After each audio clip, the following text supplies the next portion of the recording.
Okay, so I'm going to do an update on Jayden and his health issues. So it's been a while since I've done this video on his growth hormone and eye update. So that's what this is going to be. We took Jayden to an endocrinologist appointment on November 29th. So about a month ago, not quite a month ago. And I've been wanting to make an update ever since we went to that appointment, but I just haven't had time. So I'm going to attempt to do an update right now. I have both the kids. They're both awake and crazy, so we'll see how. So it was just a typical endocrinologist appointment checkup. He goes every 3 to 6 months depending on what his blood levels look like. So just a typical endocrinologist update. And so at those updates, what they do is they check on his growth, they weigh him, they get his height, they check on his growth curve, how he's growing, and sometimes they do blood draws where they check the growth hormone level, his cortisol levels, and his thyroid levels to make sure that the medication he's on is still the right dose. Because as he gets bigger, as he gets a little bit older and he grows bigger, it might change his doses. So they have to keep an eye on that to make sure he's taking the right doses. So when they weighed him, he weighed 15.6 kilograms, which is 34.3 pounds, and he was 101.3 centimeters, which is 39.8 inches. So that was really good. He has grown a lot. I think she said he grew like 2 inches since his last appointment, which is awesome. And I've got his growth chart here. He was just below the 50th percentile for height. So he was at like the 48th percentile for height, which is fabulous because if those of you who haven't been watching me the whole entire time, my son has a growth hormone deficiency, and we didn't catch it until he was 2.5. And since we caught it and he was diagnosed, he's been taking growth hormone shots at night because his body just doesn't produce growth hormone. So when we started treatment at 2.5, he was not even on the chart for height. He was below the 5th percentile for height. And now he's at the 48th percentile. And I can't even express how thankful I am for that. How thankful that they have this hormone, that his hormones can be replaced, and that he is able to grow normally with this hormone replacement. It's just, it's crazy how much he has grown, and he's constantly outgrowing all of his pants. And we're constantly having to buy new shoes and new pants, but it's totally worth it. He's still in his catch-up growth. I'll show you his chart. Let me see if I have any personal information on here. Oh, just his name. I'll make sure I don't show the name. See if Coralie will let me put her down for a second. Here, make sure I don't show his last name. Okay. Ooh, I forgot that it's not autofocus. Oh, let's see if we can get it focused here. Alright, there we go. So here is his growth chart. Here's where he was when he started at 2.5. He was like not even on the growth chart, not even on the curve. And since starting treatment, he's had linear growth. So each one of these X's represents one of his doctor's appointments. So here at the beginning he wasn't growing very much, but then he had a big jump here, a big jump here, and now another big jump here. So that's where he is. The darker line, let's see. The dark line in the middle here is the 50th percentile, and as you can see, he's just barely below the 50th percentile at like the 48th percentile. So that is his growth. As you can see, it's very linear. So we are very, very happy with his growth, and he's still in what they call catch-up growth. He's still having linear growth. Eventually, once he gets to the point where he's done catching up the growth that he kind of didn't grow his first 2.5 years, his growth curve will kind of level off, and will begin to take the traditional shape of a normal growth curve. Right now his is still kind of in that linear growth, and he's still catching up. So the doctor said, based on my height and Thomas's height, I'm 5'6", Thomas is 6'3". Based on our heights, he should at least be at the 75th percentile for height. So if he gets there, I'm just going to be so excited. So even at the 48th, I mean, he's almost at the 50th percentile, in the middle of all 4-year-olds. I mean, that is great.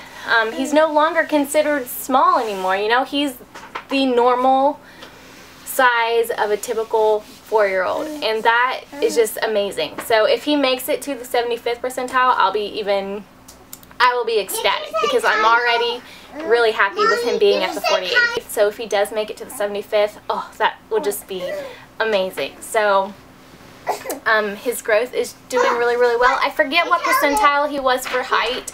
I know it was a little lower than the 48th, because he is pretty slim, but both Thomas and we were both really slim kids.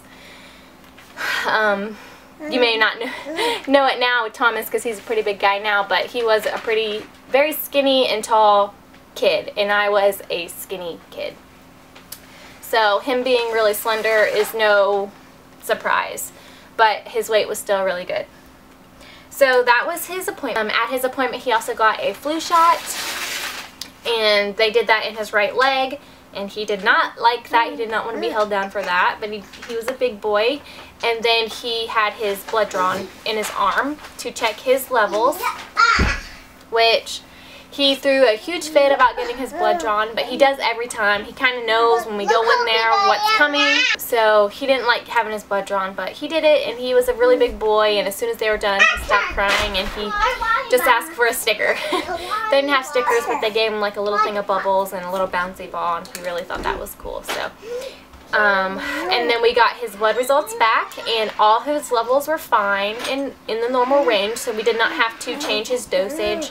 We didn't have to change his thyroid dosage, and we did not have to change his growth hormone dosage.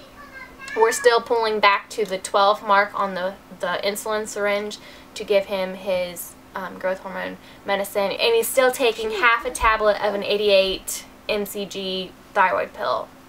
So he takes 44 mcgs one time daily in the morning, and then he has his growth hormone shot at night. So nothing changed. We also had a bone age x-ray done at that appointment, which was the very first one we have ever done. We've never had a bone age x-ray before, so that was cool. So he just, they took an x-ray of his hand and his wrist, and I guess that's to look at the growth plates to see kind of what his bone age is, to see how much more growing he has to do.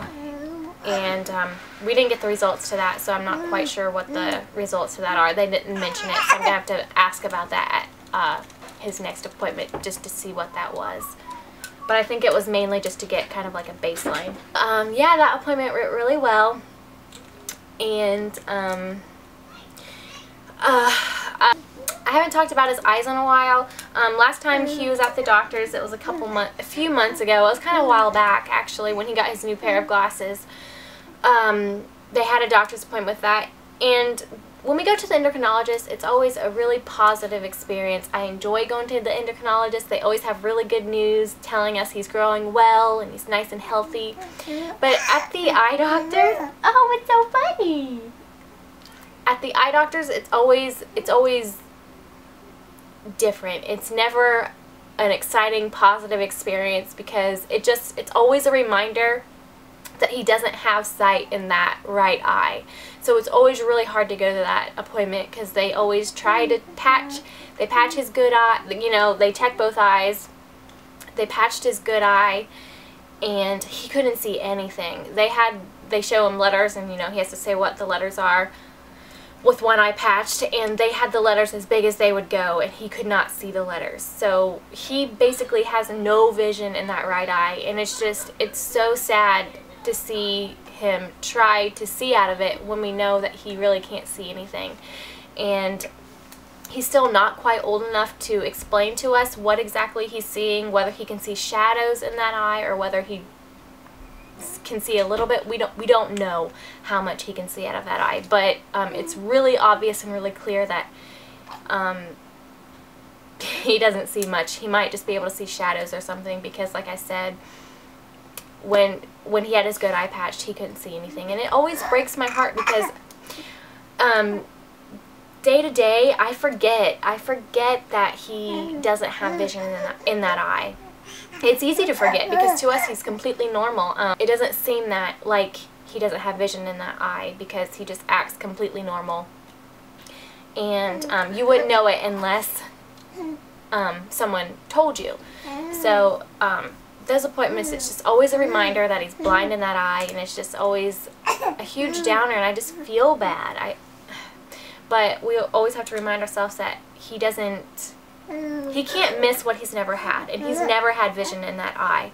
So he can't miss it, because he doesn't know what it's like to have it. And like I said, it doesn't stop him from doing anything. I'm a little nervous about how it might affect him playing sports, if sports is something that he wants to do when he gets in school, and things like that. But hopefully it won't affect him, and he'll be just the same Jayden he always has been. So yes. So he does wear eyeglasses, and those aren't to correct his vision. There's nothing they can do about his bad eye. It's just the small optic nerves in that eye. There's nothing they can do to help it. But he does wear glasses. They're protective. It's to protect his vision in his good eye.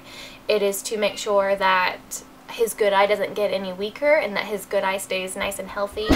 And it's also so that it's also to protect his good eye, so that he doesn't accidentally poke his eye out with a stick or anything like that. He has the glasses on there to always have some protection, because if something were to happen to his good eye, then he could possibly be completely blind. So, and I know this is really repetitive if you've been watching me for a while, but I know a lot of people are new since I had coral eyes. So I just kind of catching everybody up that doesn't know exactly what all's going on with him. If you have any questions, ask, and I'll try to answer them. And then you can always go back. I think I have a playlist for him. You can go back and watch some of my older videos that go in a little bit more detail about all of his issues and his midline defect that has affected his growth hormones and his vision in that one eye. So yeah, I think that's it. He does need corrective eye muscle surgery on his bad eye. That's, if you've seen pictures of Jayden, or if you've seen him in some of my videos, you'll see that his bad eye turns inward. And the reason that is because his brain has started ignoring his bad eye, because it's useless pretty much. So the brain has ignored that eye, and it turns inward. He has a really bad lazy eye because of it. So they're going to do corrective eye muscle surgery on him in the future when we decide that we want it done. We're thinking right before he starts kindergarten we'll have that done, just so that kids don't pick on him in school or anything like that. But yeah, that's why if you see him in his video, his bad eye will be turned inward. I think that is it as far as Jayden's health is concerned. He is thriving, he's happy, he's healthy, and he's hilarious and very smart. Aren't you? You put them on the wall! Oh no, you dropped them all. Alright, that's it. I'll talk to you guys later.